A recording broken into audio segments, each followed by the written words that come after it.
Hey church family, I recently came across the story of an older man who was out for a walk on the beach when he found a lantern. And kind of instinctively, I guess because this is what you're supposed to do when you find a lantern on the beach, he rubbed it. And much to his delight, a genie appeared. The genie said, "Because you freed me from this lantern, I will grant you one wish." The man thought about it for a moment and then he responded, "My brother and I had a fight. It was 30 years ago, and he hasn't spoken to me since. My one wish is that he would finally forgive me." Suddenly, there was a thunderclap in the skies, and the genie declared, "Your wish is my command." Then the genie continued, "You know, most men would have asked for wealth, or fame, or material possessions, but you only wanted the love of your brother. Is that because you're old and you're dying?" "No way," the man cried. "But my brother is, and he's worth about $60 million. The point of that story is that motives matter. In a verse I'd like to share with you today, Jesus offered a denunciation of some religious folk because of improper motives. He began with a word of warning. He said, "Be careful not to practice your righteousness in front of others, to be seen by them. If you do, you'll have no reward from your Father in heaven." The Pharisees' religion was for the most part done for appearance. It was all a show to impress others.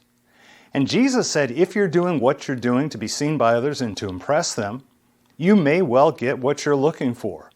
You may be seen by others. You may impress them. But that's all you'll get. To the religious Jews of Jesus' day, there were three important acts on which religious life was based. And those acts were the giving of alms, prayer, and fasting. In Matthew chapter 6, Jesus talks about all three. He obviously doesn't diminish the importance of charitable deeds, or engaging in prayer, or fasting, but he does condemn the self-serving motivation that prompted them. In denouncing their sinful motives, Jesus announced, they have their reward. 3 times he repeats this refrain. They have their reward, they have their reward, they have their reward. And this raises a question that is worth thinking about. And that is, why do we do what we do? Do we lead a public prayer because we're seeking the praise of those who are listening to us pray? Do we preach a sermon desiring the acclaim of those who exclaim, "That was a great sermon"? Do we make a charitable contribution merely for a tax deduction, or so that others can see how generous we are?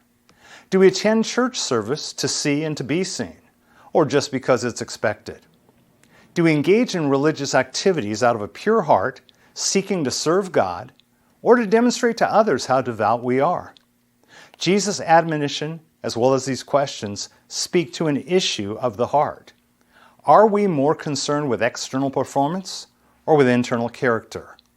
The word that Jesus used to describe those with impure motives was hypocrite, a pretender, an actor, a phony, an imposter, a fake. It's like an actor in a Greek drama wearing a mask simply portraying a role.